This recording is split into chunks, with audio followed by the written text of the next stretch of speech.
అయితే ఇక్కడ నాకు ఒక సందేహం. ఇప్పుడు ప్రతి మతానికి ఒక గ్రంథం ఉంది. ముస్లిమ్స్కి ఖురాన్ ఉంది, క్రిస్టియన్స్కి బైబిల్ ఉంది, హిందువులకి భగవద్గీత ఉంది. కానీ మీరు చూడండి, ఈ భగవద్గీత మీరు చెప్పినట్టుగా మిగతా శాస్త్రాల కంటే కూడా చాలా భిన్నమైనది. ఇది ఏం చెయ్యాలో అనేది, ఎలా ఉండాలో చెప్తుంది తప్ప దీన్ని కరెక్ట్గా ఇట్లా మ్యాండేట్ చేయదని చెప్తున్నారు మీరు. కానీ ఇటువైపు ఏమో అవేమో కొన్ని ఇలానే ఉండాలని చెప్తూ ఉంటాయి. కానీ వాటి పట్ల చూపించే అనురక్తి, భక్తి ఆ వర్గం ప్రజలు ఎంత చూపిస్తారో అంత ఇక్కడ చూపించరు. ప్రతి ఆదివారం అయితే చర్చికి బైబిల్ పట్టుకొని పోతూ ఉంటారు, శుక్రవారం అయితే ఖురాన్ చదువుతారు. కానీ ఇక్కడ హిందువుల్లో భగవద్గీత చదివేవాళ్ళు ఎంతమంది అంటే క్వశ్చన్ మార్క్ కదా. ఎందుకంటారు? భగవద్గీత చదవాల్సిన ఆవశ్యకతను గుర్తించేలా చేయటంలో మన వ్యవస్థ ఫెయిల్ అయిపోయిందా? అంతే. ఇప్పుడు గురువులు కరెక్ట్ గా ఆ సందేశాన్ని అందించలేకపోయారని అనుకుంటా. ఇప్పుడు స్వామి వివేకానంద గారు ఉన్నారు, ఆయనకు ఎక్స్టెంట్ వరకు తీసుకొచ్చారు. కానీ ఆయన తర్వాత మళ్ళీ ఎవరు తీసుకొచ్చారంటే మనం వేళ్ళ మీద లెక్క పెట్టుకోవాలి. ఎవరు ఉన్నారు మనం చూడాలి. చిన్మయానంద గారు ఉన్నారు, శివానంద గారు ఉన్నారు, ఆ గురుగారు స్వామి దయానంద సరస్వతి గారు ఉన్నారు. అంటే వాళ్ళు ఇంత ముందు తీసుకుపోయినంత ఎవరు తీసుకుపోయారో నాకు తెలియదు భగవద్గీత.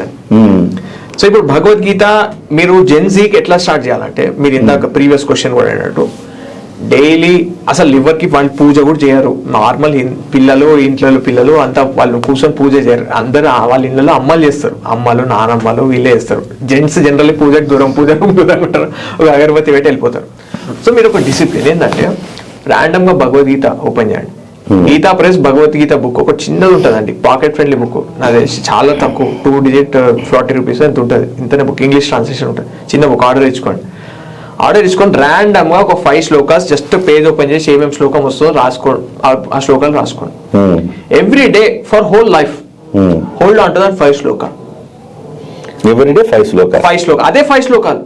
మీ పూజ ఏం లేదు, మీ పూజ అంటే పూజ రూమ్ లో కూర్చోండి, 5 శ్లోకాలు చదవండి, ఒక అగరబత్తి పెట్టండి, పువ్వు పెట్టండి, వెళ్ళిపోండి. మీరు ఎందుకు సక్సెస్ గారు నాకు చెప్పండి. సో ఓన్లీ 5 శ్లోక. ఒక మహాత్మ అయితే ఒకటే శ్లోకం పట్టుకో భగవద్గీతలో చాలు, నీ లైఫ్ లో కళ్యాణం అవుతుందని చెప్పి. దుర్మార్గం ఏంటంటే, భగవద్గీత అనగానే ఎప్పుడు పెడతారు భగవద్గీత, ఎప్పుడు వినపడుతుంది భగవద్గీత అంటే ఎవరైనా చనిపోయినప్పుడు భగవద్గీత వినపడుతుంది. సో రాంగ్ నోటేషన్కి ఎట్లా వెళ్ళిపోయారంటే, భగవద్గీత వినంగానే ఏదో ఒక రకమైన సాడ్ థింగ్స్ గుర్తొచ్చేలాగా వెళ్ళిపోయింది. సో అది సరైన పాత్రలోకి తీసుకురాకపోవడం గురువులు తప్పే, అంతేనా? అంటే వీఆర్ మోర్ ఇప్పుడు ఎట్లయిపోయిందండి, ఇప్పుడు డిమాండ్ ఎక్కడ ఉంటే సప్లై ఎట్లా ఉంటుంది అంటారు. ఇప్పుడు మన వాళ్ళకి ఎట్లుంటుంది అంటే డిమాండ్, ఇప్పుడు నాకు ఇన్స్టెంట్ గా నాకు డబ్బులు రావాలి, లేకపోతే ఇన్స్టెంట్ అప్పులు తీరిపోవాలి. నేను అడుగుతాను, ఇన్స్టెంట్ గా ఏమైతే చెప్పండి? There is no instant fix for anything. మనం ఏదైనా సాధించాలంటే ఒక 10-15 year హొరైజన్ తీసుకుంటేనే ఏదైనా అచీవ్ అవుతుంది. ఫైనాన్షియల్ ఇండిపెండెన్స్ కానీ, ఒక పేరు సంపాదించాలన్నా కానీ, ఏదైనా నేర్పాలన్నా కానీ, నేర్చుకోవాలన్నా కానీ, ఇట్స్ నాట్ ఇన్స్టెంట్లీ మనం తలుచుకుంటే అవ్వవు అన్ని. మనం కూర్చొని సాధన చేసి కరెక్ట్ గురువుని పట్టుకొని చేస్తేనే అయ్యే పనులు ఇవన్నీ. సో ఇది కూడా అంతే.